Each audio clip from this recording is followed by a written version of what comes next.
Good morning students. मैं हूं प्रताप सिंह और आप देख रहे हैं आईटी ज्ञान। कल हमने ऑपरेटर ओवरलोडिंग के बारे में पढ़ा कि हम ऑपरेटर ओवरलोडिंग किसे कहते हैं, हम कौन कौन से ऑपरेटर्स हैं ऐसे हैं जिनको ओवरलोड नहीं कर सकते, और किसी ऑपरेटर को ओवरलोड करने के लिए हमें एक ऑपरेटर फंक्शन बनाने की आवश्यकता होती है। और साथ में ये भी हमने देखा था कि यदि एक ऑपरेटर फंक्शन होता है तो वो मेंबर फंक्शन या फ्रेंड फंक्शन दोनों में से किसी एक रूप में होता है। और ये भी देखा कि मेंबर फंक्शन और फ्रेंड फंक्शन के रूप में यदि हम जो ऑपरेटर लेते हैं वो यदि यूनरी ऑपरेटर में है या बाइनरी ऑपरेटर में है तो उनको कितने आर्ग्यूमेंट्स की आवश्यकता होती है।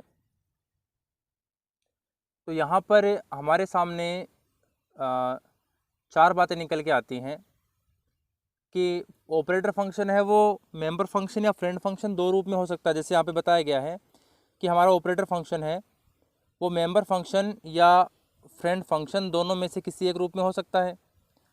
अब यदि वो मेंबर फंक्शन के रूप में होगा तो मेंबर फंक्शन के रूप में यूनरी ऑपरेटर को ओवरलोड करेगा या फिर वो बाइनरी ऑपरेटर को ओवरलोड करेगा। ऐसे ही फ्रेंड फंक्शन के रूप में वो यूनरी ऑपरेटर को करेगा ओवरलोड या बाइनरी ऑपरेटर को करेगा।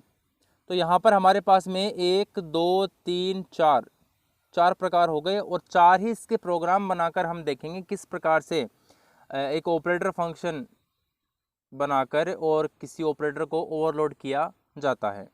तो सबसे पहले यहाँ पर हम पहला जो प्रकार है ये देखेंगे कि एक यूनरी ऑपरेटर को मेंबर फंक्शन के द्वारा किस प्रकार से ओवरलोड किया जाता है।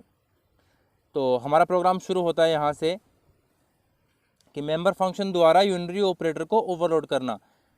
ठीक है, तो देखिए यहाँ पर यूनरी ऑपरेटर की बात करें तो देखिए आपको पता होना चाहिए कि यूनरी ऑपरेटर कौन कौन से होते हैं। तो जैसे हमारा प्लस प्लस है, माइनस माइनस है, ये यूनरी ऑपरेटर हैं क्योंकि ये एक ही ऑपरेंड पर कार्य करते हैं। ये यूनरी ऑपरेटर प्रीफिक्स या पोस्टफिक्स के रूप में हो सकते हैं। जैसे मान लीजिए कि प्लस प्लस है या माइनस माइनस है तो ये दोनों प्रीफिक्स या पोस्टफिक्स दोनों रूप में हो सकते हैं। अगर ये प्रीफिक्स के रूप में होंगे तो जैसे ये पहले लग जाएंगे इस तरह से प्लस प्लस ए तो पहले लग गए ऑपरेंड के, या माइनस माइनस ए। और यदि ये पोस्टफिक्स के रूप में होंगे तो ये ऑपरेंड के बाद में लगेंगे। ठीक है, तो ये यूनरी ऑपरेटर हैं, ऐसे ऑपरेटर जो एक ऑपरेंड पर कार्य करते हैं यूनरी ऑपरेटर कहलाते हैं। तो यहाँ पर हम इस एग्जाम्पल के अंदर जो पोस्टफिक्स प्लस प्लस या इंक्रीमेंट ऑपरेटर है उसकी बात करेंगे। तो देखिए जो पोस्टफिक्स इंक्रीमेंट ऑपरेटर है ये ऑपरेटर क्या करता है, ये किसी भी चर के मान में एक इकाई की वृद्धि करता है। जब अब देखिए एक इकाई की वृद्धि करता है तो यहाँ पर मान लीजिए कि ये जो ए है या फिर बी कुछ भी हो सकता है, ये मान लीजिए इंटीजर प्रकार का है या फ्लोट प्रकार का है, मतलब ये एक बेसिक डेटा टाइप का इंटीजर प्रकार का या फ्लोट प्रकार का वेरिएबल है। तो जब इसको इंक्रीमेंट ऑपरेटर के साथ में काम में लेंगे या इंक्रीमेंट ऑपरेटर का प्रयोग करेंगे इसके साथ में तो ये इकाई के मान में एक बढ़ा देगा, इसमें एक इकाई बढ़ा देगा इसको। ठीक है, तो प्लस प्लस का उपयोग है वो किसी वेरिएबल के मान को एक इकाई बढ़ाने का काम आता है जब ये बेसिक डेटा टाइप के साथ में काम में लिया जाता है। अब इसी ऑपरेटर का उपयोग हम करेंगे यहाँ पर एक ऑब्जेक्ट को इंक्रीमेंट करने में। अब आप कहोगे कि ऑब्जेक्ट इंक्रीमेंट कैसे होगा। देखिए हमने जब बार बार कहा है कि जब ऑब्जेक्ट को इनिशियलाइज करना, ऑब्जेक्ट को डीएलोकेट करना, तो इसका मतलब ऑब्जेक्ट नहीं होता है, ऑब्जेक्ट जिन डेटा मेंबर का उपयोग करता है वो होते हैं। तो यहाँ पर जिस ऑब्जेक्ट को हम इंक्रीमेंट करेंगे तो ऑब्जेक्ट नहीं होंगे, ऑब्जेक्ट के डेटा मेंबर को इंक्रीमेंट करेगा ये। ठीक है, साधारण रूप में देखें तो बेसिक डेटा टाइप के रूप में जब काम में लेते हैं, इसको साथ में काम में लेते हैं तो ये चर के मान में एक इकाई की वृद्धि करता है। और यहाँ पर इसका उपयोग हम एक ऑब्जेक्ट के डेटा मेंबर को इंक्रीमेंट करने में करेंगे। ठीक है, मतलब ऑपरेटर एक ही है और इसके काम दो हो गए। ठीक है, एक से अधिक हो गए तो ओवरलोड कर दिया हमने इसको। अब देखिए यहाँ पर हमारी क्लास है पॉइंट नाम की, दो मेंबर हैं क्लास के एक्स और वाई। ठीक है, पब्लिक अनुभाग में हमने एक फंक्शन बनाया है get data, void get data integer a integer b. Get data function है, रिटर्न टाइप कुछ नहीं है इसका, वॉइड है। और इसके दो आर्ग्यूमेंट हैं, इंटीजर ए और इंटीजर बी।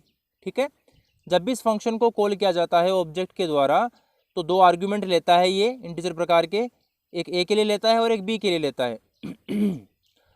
ए का जो वैल्यू है वो रख देता है एक्स में और बी का वैल्यू रखता है वाई के अंदर। ठीक है, तो गेट डेटा फंक्शन है, इसका हो गया। अगला देखते हैं, लिखा है वॉइड शो। नेक्स्ट में डेटा में इसका मेंबर फंक्शन है, एक और फंक्शन इसमें शो नाम का, जो करता है देखिए एक्स और वाई की वैल्यू को प्रिंट कर रहा है। सी आउट यहाँ पर काम में लिया गया, तो सी आउट है किसी वैल्यू को स्क्रीन पर प्रदर्शित करने के काम आता है। तो यहाँ पर हम सी आउट कथन के द्वारा और इस शो फंक्शन का उपयोग करके एक्स और वाई की वैल्यू को प्रिंट करेंगे। ठीक है, जब भी शो फंक्शन को ऑब्जेक्ट के द्वारा कॉल किया जाएगा तो एक्स वाई की वैल्यू प्रिंट करेगा। उसके बाद में तीसरा फंक्शन आता है, देखिए यहाँ पर ये सबसे महत्वपूर्ण है। यहाँ पर हम बात कर रहे हैं ऑपरेटर फंक्शन की। तो यहाँ पर हमने एक ऑपरेटर फंक्शन बनाया है मेंबर फंक्शन के रूप में। ठीक है, तो देखिए क्या क्या चीज़ें हैं इसके अंदर। रिटर्न टाइप है, ये ऑपरेटर कीवर्ड है। इस ऑपरेटर कीवर्ड का उपयोग ऑपरेटर फंक्शन बनाने में किया जाता है, हमने पहले पढ़ा है फंक्शन प्रोटोटाइप के अंदर। और ये प्लस प्लस से ऑपरेटर का नाम आ गया यहाँ पर। ठीक है, और इंटीजर, इंटीजर यहाँ पर ये हम जो हमारा जो ऑपरेटर काम में ले रहे हैं ये पोस्ट फिक्स के रूप में होने के कारण हम यहाँ पर इंटीजर का उपयोग कर रहे हैं। अगर प्रीफिक्स के रूप में होता तो करने की आवश्यकता नहीं थी। और यहाँ पर ये क्या करता है, जब ये ऑपरेटर कॉल होता है तो ये x प्लस प्लस और y प्लस प्लस करता है, अर्थात x और y के मान में एक इकाई की वृद्धि कर देता है। तो ऐसा करके हमने क्या क्या बनाया कि हमने क्लास बनाई, इसमें पॉइंट नाम की क्लास बनाई, एक्स वाई उसके डेटा मेंबर बनाए, तीन फंक्शन बनाए हमने, एक गेट डेटा बनाया जो एक्स वाई में वैल्यू इनपुट करता है, एक शो बनाया जो एक्स वाई की वैल्यू को प्रिंट करता है, और एक ऑपरेटर फंक्शन यहाँ पर बनाया हमने जो एक्स और वाई की वैल्यू को एक से बढ़ा देता है, मतलब एक उसमें बढ़ा देता है। ठीक है, अब आते हैं मेन फंक्शन के अंदर। मेन फंक्शन में देख पा रहे हो आप यहाँ पे लिखा है पॉइंट पी, पॉइंट क्लास है, पी इसका ऑब्जेक्ट है। ठीक है, फर्स्ट टाइम हम पी के द्वारा फंक्शन को कॉल कर रहे हैं, P dot gate data, P object है, डॉट ऑपरेटर द्वारा हम इस मेंबर फंक्शन इस गेट डेटा को कॉल कर रहे हैं जो हमने पहले पढ़ा है यहाँ पर। ठीक है, गेट डेटा को कॉल कर रहे हैं ऑब्जेक्ट के द्वारा, तो पी डॉट गेट डेटा। अब आर्ग्यूमेंट दिए हैं गेट डेटा फंक्शन के, दो आर्ग्यूमेंट है, इंटीजर ए और इंटीजर बी, और यहाँ से आर्ग्यूमेंट की वैल्यू दी है 5 और 8, तो 5 मिलेंगे ए को, 8 मिलेंगे बी को। ठीक है, और दोनों ही रखे जाएंगे एक्स और वाई के अंदर, तो एक्स की वैल्यू हो जाएगी 5 और वाई की वैल्यू हो जाएगी 8। ठीक है, उसके बाद में प्रिंट करते हैं सी आउट और पी और कॉलन लिखा है, फिर पी डॉट शो, तो P dot show P object के द्वारा शो फंक्शन को कॉल करने पर एक्स और वाई की वैल्यू प्रिंट करता है। तो ये काम कर देगा, ये एक्स बराबर 5 वाई बराबर 8 ये प्रिंट हो जाएगा। ठीक है, उसके बाद में लिखा है P plus plus invoke operator function, कि यहाँ पर पी ऑब्जेक्ट है, operator function P plus plus किया है। जैसे हम ए प्लस प्लस करते हैं तो ए की वैल्यू बढ़ जाती है, यहाँ पर पी प्लस प्लस कर रहे हैं तो ऑब्जेक्ट को बढ़ा रहे हैं, ऑब्जेक्ट को इंक्रीमेंट कर रहे हैं, तो ऑब्जेक्ट इंक्रीमेंट नहीं होगा, ऑब्जेक्ट एक्स और वाई को काम में लेता है, तो एक्स वाई को इंक्रीमेंट करेगा।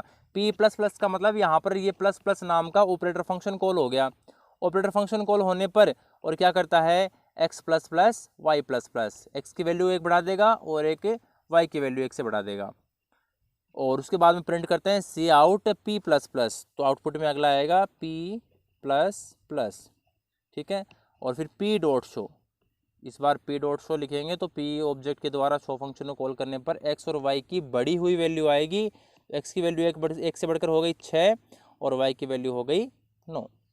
ओके, ये हमारा प्रोग्राम था जिसके अंदर हमने एक मेंबर फंक्शन का उपयोग करके यूनिटरी ऑपरेटर को ओवरलोड किया। Okay, thank you.